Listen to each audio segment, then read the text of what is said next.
오늘 우리에게 주시는 하나님의 말씀은 시편 43편 1절에서 5절 말씀입니다. 하나님이여 나를 판단하시되 경건하지 아니한 나라에 대하여 내 송사를 변호하시며 간사하고 불의한 자에게서 나를 건지소서. 주는 나의 힘이 되신 하나님이시거늘 어찌하여 나를 버리셨나이까. 내가 어찌하여 원수의 억압으로 말미암아 슬프게 다니나이까. 주의 빛과 주의 진리를 보내시어 나를 인도하시고 주의 거룩한 산과 주께서 계시는 곳에 이르게 하소서.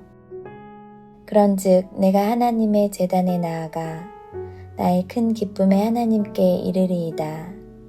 하나님이여 나의 하나님이여 내가 수금으로 주를 찬양하리이다. 내 영혼아 내가 어찌하여 낙심하며 어찌하여 내 속에서 불안해하는가. 너는 하나님께 소망을 두라. 그가 나타나 도우심으로 말미암아 내 하나님을 여전히 찬송하리로다.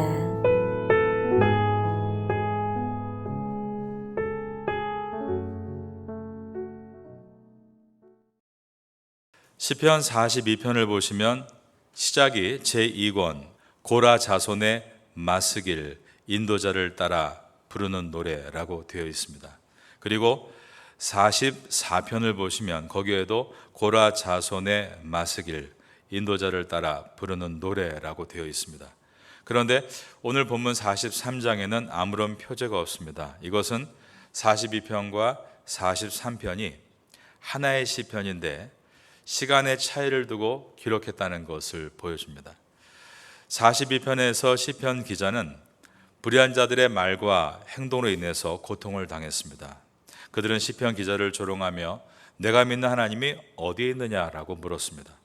시편 기자의 괴로움은 자신을 향한 비난 때문보다도 하나님의 이름이 땅에 떨어지는 것이 괴로웠습니다. 그때 시편 기자는 하나님께 기도했고 우리가 잘 알고 있는 유명한 기도문을 남겼는데 그것이 바로 시편 42편 1절의 말씀입니다. 하나님이여 사슴이 시냇물을 찾기에 갈급함같이 내 영혼이 주를 찾기에 갈급하니이다. 사슴이 물이 없는 사막에서 물을 찾기에 갈급하듯이 자신은 오직 하나님을 찾기에 갈급합니다 라고 고백한 것입니다. 시편 기자는 목마른 사슴이 갈증을 해결하기 위해서 간절히 물을 찾듯이 하나님을 찾았습니다. 기도한 것입니다. 그러자 자신의 내면 안에서 희망찬 소망의 소리가 들려왔습니다. 그 내용이 42장 5절에 나오는데 내 영혼아 내가 어찌하여 낙심하며 어찌하여 내 속에서 불안해하는가. 너는 하나님께 소망을 두라. 그가 나타나 도우심으로 말미암아 내가 여전히 찬송하리로다. 하나님은 우리가 기도할 때 지혜를 주십니다. 그 지혜란 하나님을 믿을 수 있고 그 결과 담대하게 되는 것입니다. 내 영혼아 내가 어찌하여 낙심하며 어찌하여 내 속에서 불안해하는가. 너는 하나님께 소망을 두라. 그가 나타나 도우심으로 말미암아 내가 여전히 찬송하리로다. 이 믿음과 담대함은 기도할 때 하나님께서 우리에게 지혜를 주심으로 일어나는 것입니다. 그러므로 지혜란 담대함과 확신이다라고 말할 수 있겠습니다. 담대함과 확신이 있어야 합니다. 그래야만 좌절하여 엎드려지지 않고 넘어졌다 할지라도 다시 일어날 수 있는 것입니다. 여러분은 사업의 고난, 인간관계의 고난, 그리고 건강에 이상이 오므로 고난을 맞았을 때 하나님 앞에 시편 기자와 같이 엎드려 사슴이 시냇물을 찾는 것처럼 간절히 간구함으로 지혜를 얻으셔서 담대함과 확신을 가지고 일어설 수 있게 되기를 예수님의 이름으로 축원합니다. 여러분이 당하고 있는 고난은 분명 지나갈 것입니다. 그러나 문제는 또 다른 고난이 찾아온다라는 것입니다. 그러므로 시편 42편과 43편은 인생의 고난이 찾아오고 그 결과 하나님 앞에 엎드리고 다시 샘을 얻고 일어났으나 또 다른 고난이 찾아오기에 이것을 반복하는 내용이 기록되어 있습니다. 시편 42편 11절에 보면 또다시 내 영혼아 내가 어찌하여 낙심하며 어찌하여 내 속에서 불안해하는가. 너는 하나님께 소망을 두라. 나는 그가 나타나 도우심으로 말미암아 내 하나님을 여전히 찬송하리로다 라고 고백했고, 오늘 본문이 되는 시편 43편 마지막 절인 5절에서도 내 영혼아 내가 어찌하여 낙심하며 어찌하여 내 속에서 불안해하는가. 너는 하나님께 소망을 두라. 그가 나타나 도우심으로 말미암아 내 하나님을 여전히 찬송하리로다. 다시 반복한 것입니다. 이것은 기도란 호흡과 같이 계속 반복되어야 하는 것임을 말씀하고 있습니다.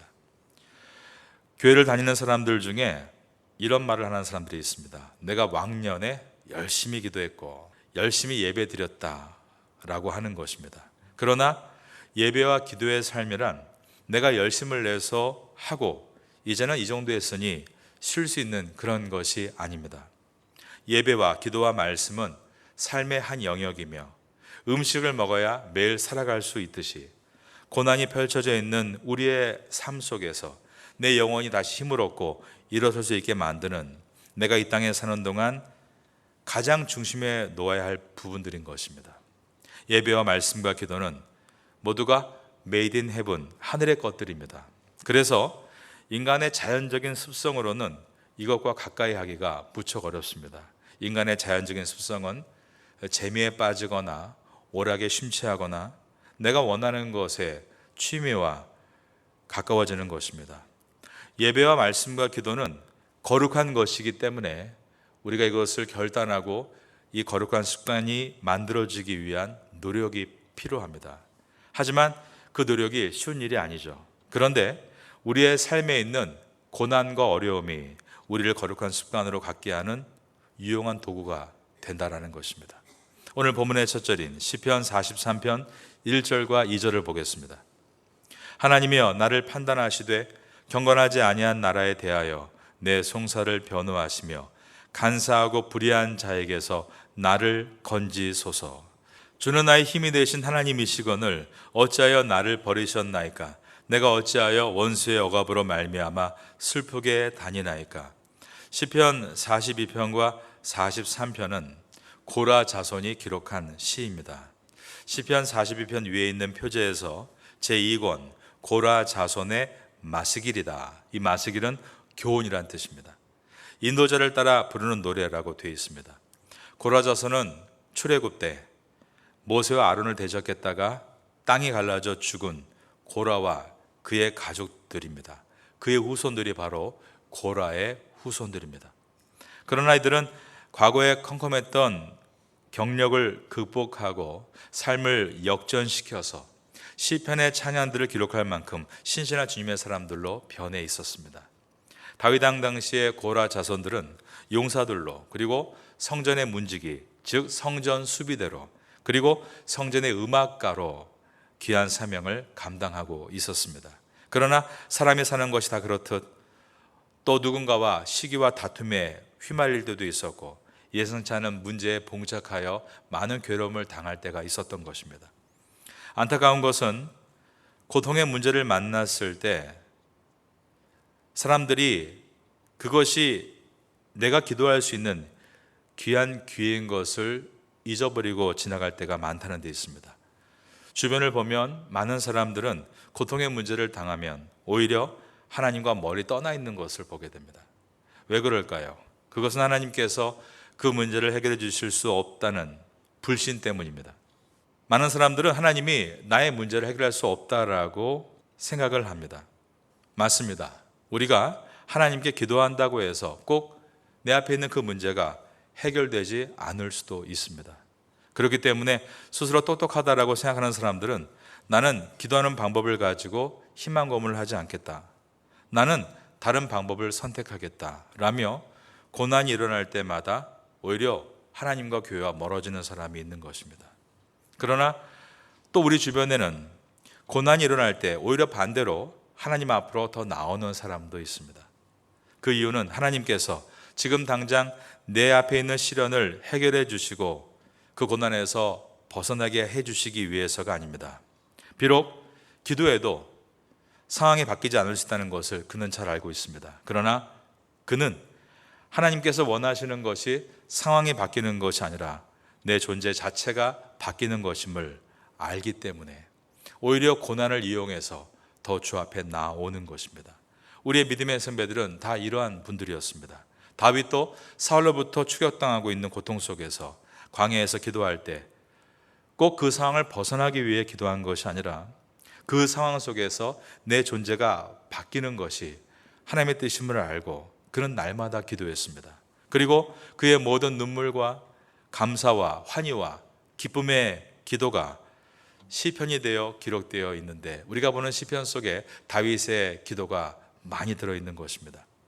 그는 기도를 통해서 상황이 변하는 것이 아닌 자신의 존재 자체가 변해가는 것이 하나님의 뜻인 것을 알았기 때문에 나중에 왕이 됐을 때 정적들을 제거해 가던 사울의 존재가 아니라 그는 정적도 품을 수 있는 끝까지 다윗의 존재로 남을 수가 있었습니다.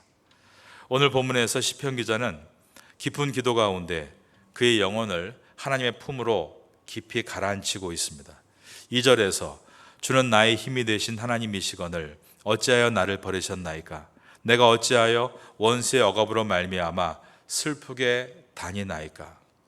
이 고백은 정말 하나님을 신뢰하는 사람이 다른 사람에게 말할 수 없는 자신의 깊은 혼내를 드러내면서 하는 기도입니다. 사람은 누구나 이런 아픔을 가지고 있습니다. 그러나 이러한 아픔을 다른 이에게 말한다는 것은 쉽지 않습니다. 왜냐하면 이런 이야기를 타인이 들어주기가 어렵기 때문입니다. 남편이 이러한 깊은 아픔을 이야기하면, 그리고 아내가 이런 깊은 내면의 상처를 이야기하면 어떨까요? 상대방이 불안해할 것입니다. 자녀가 이러한 고통의 이야기를 부모에게 한다면 부모의 마음이 무척 아플 것입니다. 왜냐하면 남편과 아내와 부모는 사랑하는 가족을 치유할 수 있는 능력은 없기 때문입니다. 그러나 하나님은 나의 힘이 되신 분이시고 전능하신 치료의 하나님이십니다. 그분께 기도할 때는 하나님은 우리의 모든 아픈 기도를 다 들어주심과 함께 우리의 내면을 치료해 주시는 것입니다. 병원에서 이런 마음의 고통을 의사에게 진단받으려 한다면 많은 돈을 지불해야 합니다. 그러나 하나님은 돈을 받지도 않으십니다. 그리고 인간이 치료할 수 없는 심령의 깊은 곳까지 터치하시고 고쳐주시는 것입니다. 시편 기자는 자신의 혼내를 드러내는 간절한 기도 가운데 다시 하나님을 만났습니다. 그리고 하나님께서 주시는 지혜를 통해 다시 한번 확신과 담대함을 얻게 됩니다. 그 내용이 43편 3절 말씀입니다. 주의 빛과 주의 진리를 보내시어 나를 인도하시고 주의 거룩한 산과 주께서 계시는 곳에 이르게 하소서. 4절입니다. 그런즉 내가 하나님의 제단에 나아가 나의 큰 기쁨의 하나님께 이르리이다. 하나님이여 나의 하나님이여 내가 수금으로 주를 찬양하리이다. 고라 자손들은 인생의 많은 어려움 가운데 이렇게 하나님 앞에 자신의 모든 것을 있는 그대로 내어놓고 기도하며 다시 확신과 소망을 가지고 그들은 자기의 직업군에서 어떤 이는 용사로, 어떤 이는 성전 수비대로, 어떤 이는 4절과 같이 다시 하나님의 이름을 찬양하는 연주가로 또 나아갔던 것입니다. 여러분의 심령 가운데도 많은 우여곡절과 어려움들이 있을 수밖에 없습니다. 그러나 또한 그런 우여곡절과 어려움이 있기 때문에 우리는 더욱 하나님 앞에 나아갈 수 있는 용기와 담대함을 얻을 수 있게 됩니다. 왜냐하면 하나님은 주를 찾는 모든 이에게 회복과 치유를 주시는 소망의 하나님이시기 때문입니다. 고난 가운데 깊은 기도로 들어가 하나님께서 우리에게 용기와 확신을 주심으로 내 영혼아 내가 어찌하여 낙심하며 어찌하여 내 속에서 불안해하는가? 너는 하나님께 소망을 두라. 그가 나타나 도우심으로 말미암아 내 하나님을 여전히 찬송하리로다. 이 시편 42편과 43편에 세 번에 걸쳐 기록되어 있는 이러한 담대한 고백을 할 수 있는 성도가 될 수 있기를 예수님의 이름으로 축원합니다.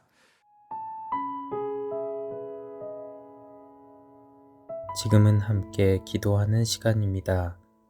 3월의 공동 기도 제목은 첫째, 말씀과 기도의 자리에 서게 하소서.